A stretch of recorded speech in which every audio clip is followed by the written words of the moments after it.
If you click on this video, congratulations for taking an interest in the CFA Level 1 exam. Like I always say, the CFA exam can be a little daunting, so I try to do these videos to help you, so hopefully you can pass and succeed. I've done 3 videos where I've covered some of my best study tips, study methods, and how to stay motivated throughout the process, so definitely check those out. But I've gotten a lot of feedback about my focus on formulas, and a lot of people like that I share my list of formulas that I use to pass the exam. So today I'm gonna do a deep dive into that list and show you guys what I did to remember. Some of my tricks are simply understanding the formulas, and other of my tricks are just weird acronyms that I created or techniques that hopefully will help you too. So without further ado, let's get to it. Okay, so here we have a little notepad. In case you didn't see the last video that I did where I talked about formulas, for the next 10 seconds, I'm gonna add the list of formulas and also the note card. If you want more detail as to why I do it this way, go watch this video. But let's do that real quick.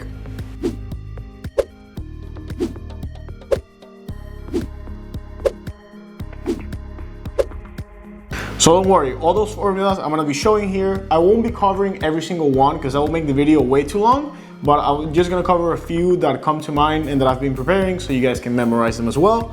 And I will be following the normal order of the exam, just like the books are. So let's do that. So I'm gonna cover the ones on the left first and then do the ones on the right. A few of them you're gonna make sense and I have tricks. A few of them you're gonna have to memorize, probably just write them down a bunch of times. An example of that is a mean absolute deviation, harmonic mean, all of them. So for example, for multiplication, rule of probability, let's make a little line here.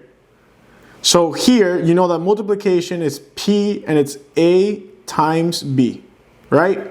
Well, the way I remembered is this order right here, whatever it is, if it's A and B, or if it's B and A, you're gonna have it the same, but just with a line in the middle, which I think it's summation. I forgot which one it is, but I remember that these two are going to be the same order, and then you always multiply times the second, so P times B. That's the way I remember the formula multiplication. However, different than if we scroll down, then base formula, because different than this one where the order was the same. For base formula, the order is flipped. So as you can see here, it's AB, but in this one, it's gonna be BA. So let me change here. So PBA, you multiply against times the second. So PA, and then PB. And then here you can keep simplifying and you get this final formula right here, right? Now, addition rule of probability, you probably took a statistics class sometime in high school or college. The best way to memorize this formula is simply by visualizing 2 graphs. So you know that if you want to get the area of these 2 circles, you're going to have to add up the first circle, so PA, plus the second circle, PB, oops. And then you're gonna subtract the part in the middle because you don't want to double count that one. So that will be PAB, right? The color got a little weird there. Then variance of portfolio can seem a little intimidating. It really isn't. You're just gonna multiply the weight times the standard deviation, both squared of A, then of B, and then 2 times, and I just feel like you can multiply everything, so the weight covariance. So you do that. C-score, you just have to remember the way it goes, but it's very, very important. Continuous distribution, I just felt like it's the second subtracting the first one. So at the top you have X, so it's X2 minus X1, so X2 comes second. And then B minus A, B comes after the A, so it's kind of subtracting that. F-stat, I have one of my first weird names, and the way that I remember this is the Masters in Science in Real Estate formula, because you have MS, which stands for Masters in Science, and you have it both in the numerator and the denominator. And then you have the R for real estate, the R and then the E for real estate. So this formula right here, I'm running out of space. I call it the Masters in Science in Real Estate. That probably could help you there. Binomial probability, there's a small chance that you have a question on this in the exam, but it's really not that hard to remember. So I really recommend you do it because it came up handy for me and I saw a lot of questions like this in the mocks. So yeah. Then for the confidence intervals for normal distributions, I just remember that all of them had either a 6 or a 5. So here's 1.65, here's 1.96, and then here's 2.58. I think those are simplified to 2 decimal points, and I think they're a little longer. So yeah, then correlation, just remember that the bottom, it's not squared, but it's going to be A and B. And then at the top, you're going to have the covariance of A and B. And then covariance calculation, I think you don't need to know this formula, but it's good to know if you want to double check your work. So I heavily recommend you memorize it as well. I can't guarantee that if you memorize all these formulas here, you're going to have everything that you need for the exam, but the odds are very heavy because I never approached a formula that I didn't know because I didn't have my list. So I really think my list is very comprehensive. Okay, so that took a little too long. So let's get to the next part, economics. So price elasticity of demand, that's very easy. GDP deflator, very easy. Fiscal balance, I actually really like this. This is one of the ones where I have a corny little joke.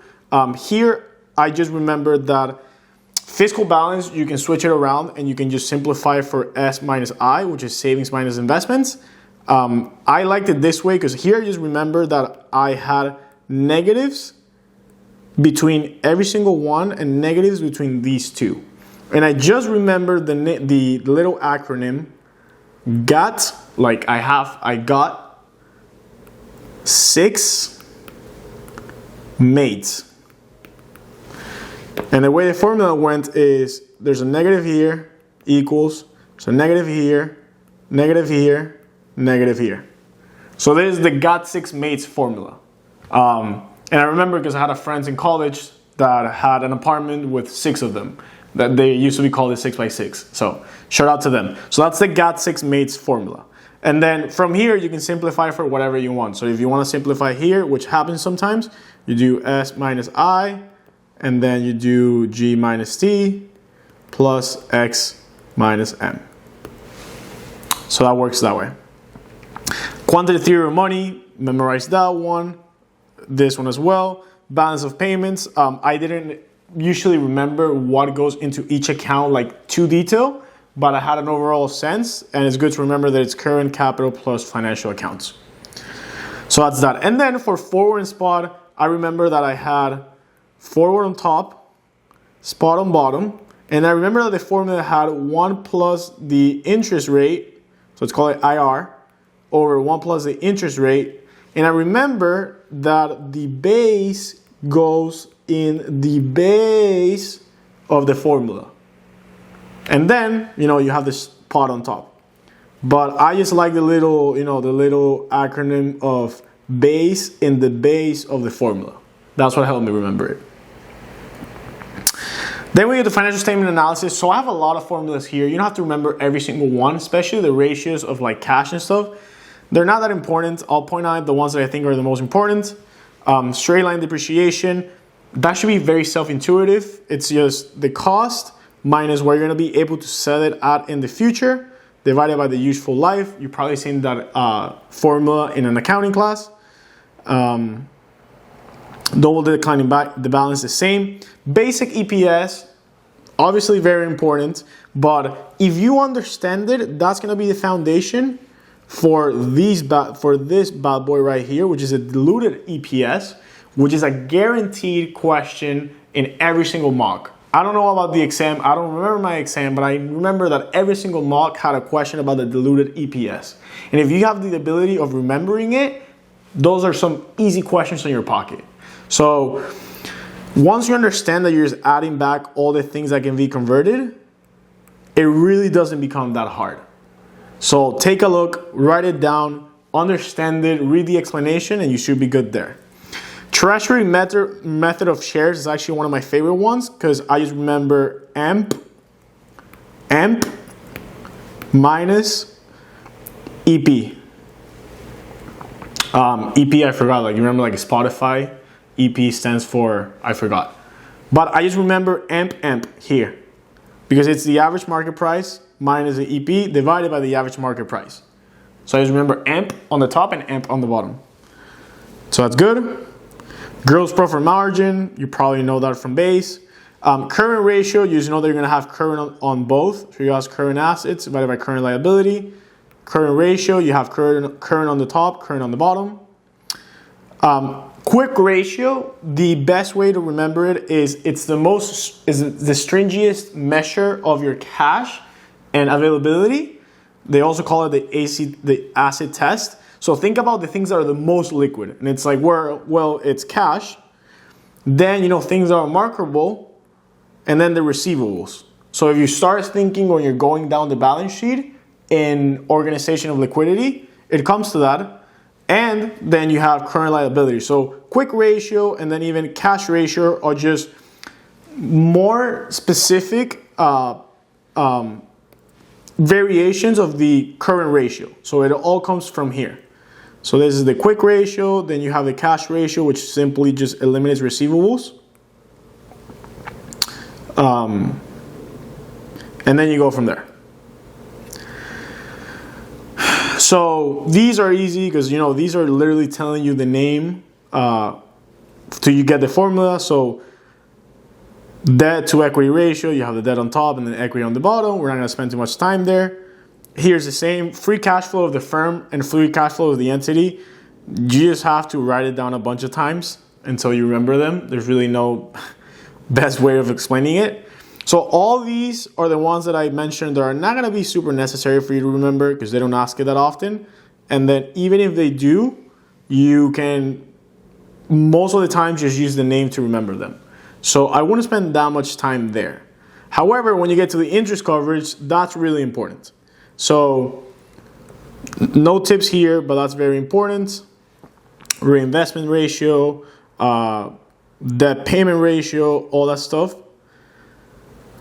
Then what I like doing for this ones is remember that days of, the ones that had days of started with 365 on the numerator. So number of days of all started with 365 in the numerator. And then in the bottom, they had a formula that had a numerator and a denominator. So here, for example, receivables turnover, for example, days of sale outstanding is 365 divided by receivables turnover, which is this one right here. So spend some time memorizing that, but it's important that you realize that because a lot of questions are going to ask you something like, if we increase this, what happens to the days of sales outstanding? And what a lot of people do is that they will grab whatever number they give them and just put it here, and they'll say, well, it decreases it. But in reality, the number doesn't just go there. The number they give you is part of another formula that goes here, which makes it the inverse and actually doesn't decrease it, but increases it because, keep, change, flip or whatever. So it's important for you to remember that usually the ones that say days of sales or days of whatever start with 365 at the top and then have another formula which has a numerator and denominator, a fraction, on the bottom. Okay? Payables turnover, all of these are really, really, really important because they bring you to this formula, which is actually one of my favorite formulas, which is the cash conversion cycle. First of all, please don't forget that the cash conversion cycle has a negative for the last number. And then you should be able to write down the cash conversion cycle by writing down the name of each of the three elements. And then also be able to specify the formula for each of the three elements. So every single time I had a question about the cash conversion cycle, I will write it down and then I will write the formulas that went into each of them. Huge, because that's one of the questions that comes up the most.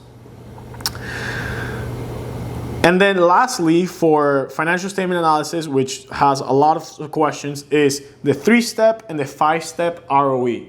So the best way to remember this for me is, ROE is going to be is going to be net income divided by equity, right? The 3-step and the 5-step are just going to be variations of this, where you just add more and more terms that can just get canceled and will bring you back to net income divided by equity. So let me give you an example. Here I added the detail, but for example, the 3-step ROE it still has net income and equity at the end, and it just has a bunch of terms in the middle that you can cancel out and will arrive you to the same formula that we started from, right? And then when you think, okay, well, net profit margin, well, I kind of know that one. I know that's net income divided by the revenue. And then once you have that, and you have the last one, because you know at the last, you're going to have equity at the bottom, and you have the asset, because remember that leverage has asset at the top. You can think, well, I don't remember exactly what goes in the middle, but I know I need to cancel them out so I can have equity in the bottom, net income at the top. Well, then I need revenue at the top here, and asset at the top, so I can cancel both of them out. Well, the same thing applies for the 5-step. The 5-step just has 2 extra formulas in the middle that you can cancel out and get to the end. So what I did is I just remember for 5-step, I didn't actually remember the fractions. I just remember the title of each one. So tax burden, interest burden, EBIT margin, asset turnover, financial leverage. And then from there, I will try to use logic and think, well, what are going to be the formulas that go in here, and what are going to be the elements that if I cancel out gets me to my old and most important fraction, which is this one, net income divided by equity. So hopefully that makes sense. It's a matter of you figuring out what's the best way of remembering it. Inventory turnover is huge. Oops.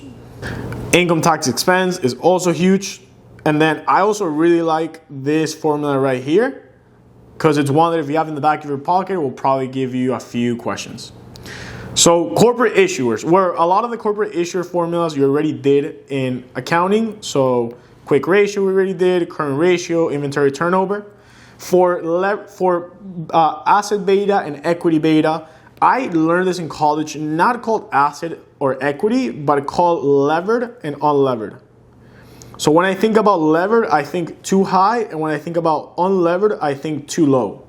So when I think about asset beta, which is unlevered, I think, well, I need to grab the levered one and I need to decrease it. How do I decrease it? Well, I divide. And then when I think about the lever beta, I think, well, I have the unlevered that I need to multiply to make higher. So all I have to remember is this portion of the formula right here. And then by using logic, I know where I need to use that, if I need to either divide or multiply. And actually remember, this formula is not that hard once you practice it a few times. But just think about levered means high, unlevered means low. Or that's the way I remember. Operating break even and then break even point are going to be pretty much the same. All you need to remember is this bad boy right here. So don't be fooled, because a lot of times they will give you the interest cost, but then we'll ask you for just the operating. And if you use the interest cost, that's a very easy way for them to get you to answer the question wrong. Then degree of operating leverage and degree in financial leverage. I like memorizing both. So I like memorizing with EBIT and sales, but also memorizing them with quantities, prices, variable costs, fixed costs. And the big thing here is that the difference between the degree of total leverage and degree of operating leverage is just going to be subtracting interest cost. So all of these formulas are very important. Make sure that you remember them. And then remember this little difference here. Operating cycle, as you can see here, is just going to be the formula that I mentioned before, the cash conversion cycle, without this last value. So let's put another color. So without doing this is going to be the operating cycle. So that's a formula you can easily remember because you already have remembered the other one. So let's get to equity, right? So leverage ratio is easy. Here for margin call price, I remember PIM. The I is not actually an I, it's a 1, but I remember PIM, and I remember 1 minus maintenance in the bottom. And I knew it was going to be the price serial multiplied times division. So I remember PIM can be a little hard to remember. Price weighted index and all these indexes, measuring methods are a little hard to remember, but they're very important. They're one of the things I actually struggle with, even though it's easy. So you spend a lot of time, trying to remember all of them because they're all very crucial.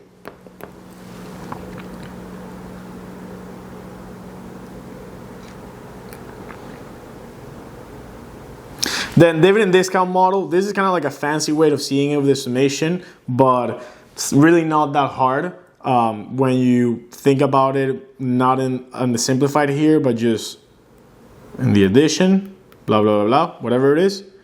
Preferred stock value, constant Gordon growth level. What helped me the most to think is that I remember that if G increased, then the value of the firm, if the growth is higher, the value of the firm is also going to be higher. And the only way of doing that, knowing that G is in the bottom, is if it's subtracting, because it's making the denominator smaller, which makes the overall value higher. Sustainable growth rate, that's what you're going to use when you have the dividend payout ratio, and that's the way a lot of times you're going to get this G right here. PE ratio, the relationship of PE ratio with EPS is huge, very important. And then justified PE, which simply what it does is that it multiplies both sides by 1 over E, and here it's 1 over E. And that's why you get this value right here and this value right here. So it shouldn't be that hard. You might just need to remember the base formula. Enterprise value can be a little weird because you're subtracting the cash and short investments. Just read the literature regarding why that is. Fixed income, we're approaching the end, almost there. So flat price relationship to full price, just write it down a bunch of times until you remember. Here, I like this formula, remember the small t over the big T. Current yield, very easy. Spot forward relationship, you always start with the spot rate and then you go into the 1 year rate 1 year from now, or 1 year rate 2 years from now. So make sure you remember this, and make sure you're able to also come up with like this and how this becomes, this should be outside of the parentheses. Make sure that you also know how to do all the breakdowns here, because that's going to be probably one of the questions in the exam. Mod Doer and its relationship to Mac Doer, it's very easy. And then also be able to do the approximated Mod Doer, because that's going to be an easy way for you to save some time in the exam. I remember that I had the double negative, so I had a negative here and then a negative, but this is not actually a negative sign. This just means that it's the value when you decrease it, and then here's the value when you increase it. And then the only difference between when you have effective is basically going to be the same formula. The only difference is that instead of using the yield to maturity, you use the curve. So that's a big difference. Not big difference, that's actually the small difference. And then for convexity, it's going to be the same thing. Yield to maturity, curve when it's effective. So you just have to remember basically two formulas, and then just know that effective is curve, and then approximate or normal is yield to maturity. Percentage change in bond price, negative duration, yield to maturity, very important formula. Do not forget the exponent here. Duration gap, you'd be impressed how many questions you're going to see in the mock based on this. So make sure that you memorize that one, because it's a very easy formula. A lot of people forget about it. Then money duration and interest expense premium. You don't have to really remember this formula, but it's good to know it because it helps you understand and get a few questions. Derivatives. A lot of formulas here, like this one, you just have to remember it. The way I remember this one is just using logic, which is the forward means that the value that I have now is going to be compounded by the interest rate. So easy way to do that. Then the value of a forward, also just write it down and remember a bunch of times. No arbitrage, forward price. The weird thing with this formula is that the cost is added and the benefit is subtracted. So that's the weird thing. But once you understand it, it would help you. Just that's one of the classic things where you're going to get the question wrong. Option premium, the exercise value, and then the time value. That's a core concept of this entire exam. Very important for you to remember. And then the split of the difference between a fiduciary call and then a protective put is very, very, very important because it brings you to the put call parity, which is, I'd say, the most important formula in the entire derivative section. So once you remember and once you understand that the left side of the put call parity is just a fiduciary call, and then the right side is just going to be a protective put, that's very important. And then there's the put call forward parity, which is very similar. It just has a few more values. But once you remember this one, getting to this one should be very easy. For alternative investments, there's no formulas. You just have to understand a lot of the concepts and understand how to do the math. So make sure you do that. And then lastly, you have the portfolio management. So holding PV return, it should be very easy. It's just, a normal percentage. Just don't forget to add the dividends. It's like a percentage gain or percentage loss. Don't forget to add the dividends. Covariance of portfolio with two assets. There's a lot of overlapping here with quantitative methods. Variance of portfolio already covered. Correlation we already covered. Beta, it's a little different. Remember what I said here back at the beginning of the video of A multiplying times B? Well, the difference between the correlation and beta is that beta, it's just the same multiplied by itself. So that one actually has an exponent because it's squared. Different than correlation, which is two different things multiplied times each other. Sharpe ratio, if you understand what Sharpe ratio is, which is just a measure of how successful you were in taking risk to deviate a higher return, this formula shouldn't be hard to remember because it becomes very logic. Market model, this formula is not crazy important, but if you can remember it. And then here I have a little technique. So portfolio management basically has four formulas that are very important, which are Jensen's alpha, M squared, trainer measured, and then the one that I had at the bottom, which I'm going to write here again, which is Sharpe, which is ERP minus RF divided by standard deviation of the portfolio. So here's one of my favorite tricks. I knew that I needed to remember these four formulas, but I wanted to find a way to make it more effective.